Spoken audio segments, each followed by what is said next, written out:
शफीक, तैयब ताहिर, सलमान अली आगा, इरफान न्याजी, सुफियान मुकीम, नसीम शाह, शाहीन शाह अफरीदी, हारिस रऊफ, अबरार अहमद, कामरान गुलाम, इमामुल हक, हसीबुल्लाह खान, अब्बास अफरीदी, उस्मान खान, साइम अयूब, आगे साइम अयूब अगर फिट है तब। ये स्क्वाड ऑफिशियल नहीं है क्योंकि आज लास्ट तारीख थी, आईसीसी को हर बोर्ड ने अपने स्क्वाड देने से तो पाकिस्तान की तरफ से कहा जा रहा है कि ये वो लड़के हैं जिनको सबमिट करवाया गया है। अभी जो लास्ट फाइनल स्क्वाड होगा उसका 12 फेब तक का टाइम है, उसके अंदर रद्दोबदल हो सकते हैं। इसके अंदर काफी सारे खिलाड़ी आपको नहीं भी नजर आएंगे, जैसे कि अभी जो है, क्योंकि इनको चेक करना है, जो आगे आपकी सीरीज आ रही है उसके अंदर चेक करना है। अब इस स्क्वाड के अंदर जो दिया गया है, इसके अंदर इमामुल हक का भी नाम आपको नजर आ रहा है, उस्मान खान का भी नाम नजर आ रहा है। हालांकि उस्मान खान किस वजह से ओडी के पार्ट होकर समझ से बाहर है। हसीबुल्लाह खान का भी नाम नजर आ रहा है। इमामुल हक की वापसी हो रही है, जो कि गुड साइन है। अब देखना ये पाकिस्तान का जो स्क्वाड इन्होंने बताया ये कितना मजबूत साबित होता है। लेकिन गुड साइन ये है कि फकर जमान की वापसी ऑफिशियल तौर के ऊपर हो चुकी हुई है पाकिस्तानी टीम के अंदर। मैंने एक बेस्ट 11 पाकिस्तान की बनाई है जो कि चैंपियंस ट्रॉफी के लिए मैं देखता हूं ये होनी चाहिए, जिसके अंदर फकर जमान ओपनर, इमामुल हक दूसरे ओपनर, अगर इमाम परफॉर्म नहीं करते टेस्ट सीरीज के अंदर तो फिर अब्दुल्ला शफीक को आपको लेकर आना पड़ेगा। अब्दुल्ला बुरा नहीं है, अच्छा प्लेयर है, व्हाइट बॉल का तो एटलीस्ट हम कह सकते हैं। हालांकि उसके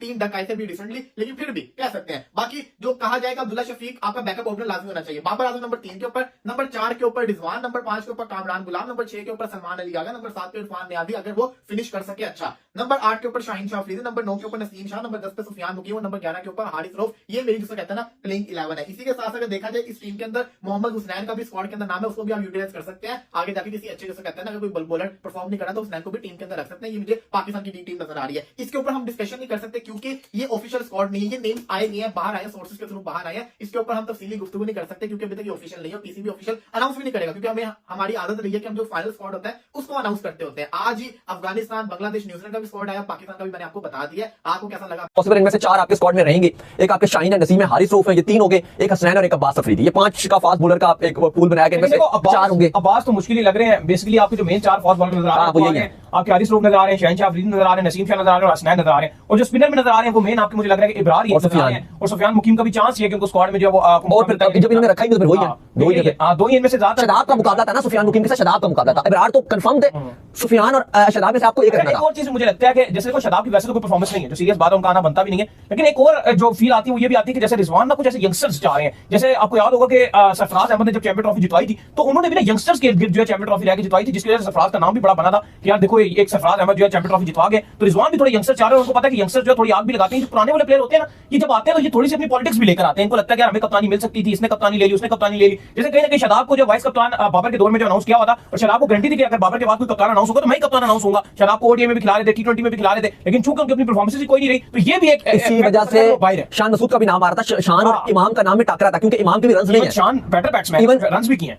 इवन मैं अगर आप मुझसे पूछूं तो मैं तो उसको वो नहीं कहूंगा कि शान को रख लो या इमाम को रख लो, किसी को भी रख लो, चलो इमाम की ओडीआई में परफॉर्मेंस थोड़ा सा शान को जब वो रेट करूंगा कुछ इंटेंट हाई है। लेकिन ठीक है, चलो इंटेंट की बात आप कर रहे हो, लेकिन क्योंकि शान के रन नहीं थे, लेकिन साउथ अफ्रीका के अगेंस्ट उसने 145 मार दिया था ना, एकदम उसका नाम आ गया था। सिलेक्शन कमेटी इंटरेस्टेड भी थी, लेकिन जो रिजवान का वोट था वो इमाम की तरफ था। दोनों में से एक को रखना था। तो वो किसी भी ऐसा ना एक खिलाड़ी को टीम में नहीं रखना चाहते जो किसी लीडरशिप रोल के अंदर दिखे। लेकिन ये बात ठीक भी है, लेकिन इसके बावजूद भी खबरें हैं अली साहब के अगर तो आखिरी मोमेंट तक आपका ये फिट नहीं होता साइम अयूब, तो फिर आपको एक ओपनर तो रखना है। अब यू नेवर नो, शायद अब्दुल्ला को ही रख ले क्योंकि नाम तो है प्रीमियर लीग स्क्वाड में। एक और चीज अगर आप देखो तो जब आपको याद है कि वर्ल्ड कप 2023 और एशिया कप 2023 था, उसके अंदर जब बहुत ज्यादा लीडर इकट्ठे जुड़ गए थे, बहुत ज्यादा कप्तान इकट्ठे जुड़ गए थे, तो मसले खराब हो गए थे। जहां पर आपको पता है कि बाबर एक अलग कप्तान था, उसमें फखर जमान और साइम अयूब का नाम शामिल है।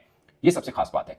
फखर जमान और साइम अयूब का नाम 29 मुमकिन खिलाड़ियों में शामिल है। अब 12 फेब तक पाकिस्तान ने 15 खिलाड़ी अनाउंस करने हैं। अब कह लीजिए इन 30 में से करने हैं या अगर इन 30 से बाहर से भी लेना हो तो मना नहीं है, क्योंकि ये मुमकिन खिलाड़ी होते हैं। आपको 12 के बाद कोई चेंज नहीं कर सकते अनटिल और अनलेस खुदा ना खासा कोई इंजर ना हो जाए, और जब आप एक बार चेंज कर लें फिर दोबारा वो वापस नहीं आ सकता। ये रूल है, सबको मालूम होगा। बट 12 तक कोई भी चेंज की जा सकती है, बट इन 30 में से ही पाकिस्तान ने 15 चुने। और अच्छी बात यह है कि पाकिस्तान ने फखर जमान, जिनके ऊपर एक थोड़ा सा एक तरह से लगा हुआ था कि वो होंगे नहीं होंगे, वो हैं। और साइम अयूब का नाम भी शामिल है कि पाकिस्तान को एक चांस नजर आ रहा है कि साइम अयूब फिट हो सकते हैं। जो पाकिस्तान का मेडिकल पैनल है वो ये कह रहा है कि साइम अयूब अवेलेबल होंगे, मोस्ट प्रोबेबली पहले मैच नहीं तो दूसरे मैच तक वो मुकम्मल तौर पर फिट हो जाएंगे। बट देखते हैं, it's too early to predict anything. But एक अच्छी, जिसे बोलते हैं ठंडी हवा का झोंका जरूर मिला कि साइम अयूब चैंपियंस ट्रॉफी के लिए इन एक्शन हो सकते हैं। बट पॉइंट इज कि पाकिस्तान ने 30 रुकनी स्क्वाड जो आईसीसी को भेजा है उसके अंदर साइम अयूब का नाम शामिल है, उसके अंदर फखर जमान का नाम शामिल है। बाकी 30 में आप गिनने के ऑलमोस्ट सभी वो नाम जो हम लगा रहे हैं वो उसके अंदर शामिल होंगे, मगर ये 2 नाम वो हैं जिनके ऊपर था कि ये होंगे या नहीं होंगे, तो उसका जवाब ये है कि ये 2 नाम शामिल हैं। अब मैं आता हूं ऑस्ट्रेलिया के स्क्वाड के ऊपर, जो कि 15 रुकनी स्क्वाड है चैंपियंस ट्रॉफी का। बड़ा एक जबरदस्त किस्म का स्टार स्टडीड जिसे आप बोल सकते हैं कि वो स्क्वाड अनाउंस किया है, मजेदार किस्म का। कप्तान पैट कमिंस हैं। ये कप्तान मैंने इसलिए बोला कि वो मतलब है कप्तान, but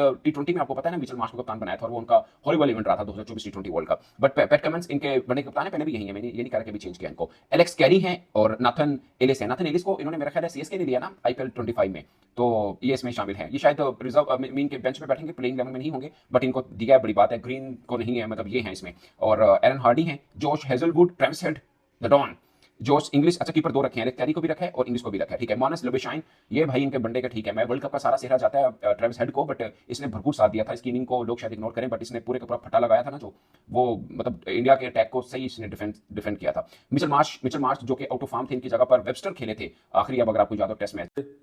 second wicket keeper Hasibullah ही नजर आ रहा है। सरफराज तो मेरे ख्याल खेल भी नहीं रहा है, क्योंकि एशिया में सरफराज काम आ सकता है स्वीप वीप मारने के लिए, लेकिन अभी नहीं खेल रहा।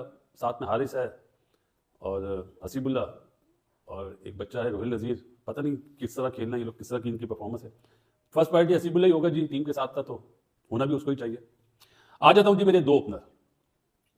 अगर साइम फिट है तो साइम, अगर साइम अनफिट है तो आई गो विद फकर जमान और शान मसूद।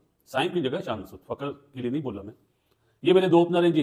बाकी जिसने जो जो करा वो सब अपने लिए खेलते हैं, सिंपल जवाब है। जो भी आप नाम लिखना चाहें वो टीम के लिए नहीं खेलते। नंबर 3 पे ऑब्वियस एक ही नाम है, बाबर आजम, और फॉर्म भी अच्छी है, अल्लाह करे चैंपियंस ट्रॉफी में उसकी फॉर्म बरकरार रहे।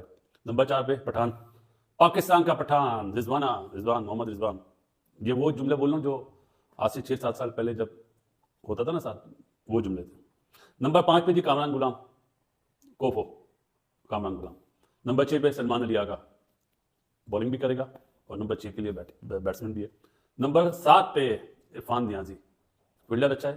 तैयब ताहिर और इरफान नियाजी में मैच कर रहा था, लेकिन आल गो विद इरफान नियाजी, क्योंकि लिफ्टिंग पावर ज़्यादा अच्छी है बनिस्बत क्या नाम लिया था, नाम भूल गया देखें। नंबर 8 पे जी सबको हैरानगी होगी, लेकिन इस वक्त और कोई नज़र नहीं आ रहा मुझे, शादाब खान। बॉलिंग भी, फील्डर भी अच्छा है, बैटिंग भी कर लेता है। बैटिंग बॉलिंग 2023 में और T20 वर्ल्ड कप में बेकार, लेकिन कोई है ही नहीं। नवाज साहब भी नहीं पता चल रहे और कोई